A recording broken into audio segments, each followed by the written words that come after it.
ఇప్పుడు ఇంకొక విషయంలోకి వద్దాం.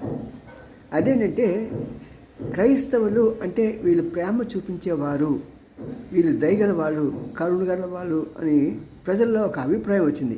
దానికి కారణం మన చిత్ర పరిశ్రమ. మొదటి సంవత్సరాలు అలా అంతా కూడా ఈ ఫీలింగ్స్ లేవు.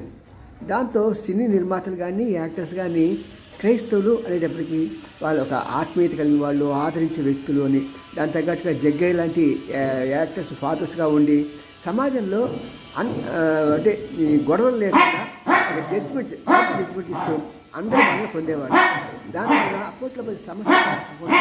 కానీ ఈ రోజుల్లో ఎలా వస్తున్నారంటే పార్టీలో ఉన్నవాడు కూడా పెద్ద క్రైస్తవులు చెప్పుకుంటూ సభలు చెప్తూ ఎక్కడ ఉన్నవాడు చచ్చిపోతున్నాడు అంటే పట్టించుకోరు.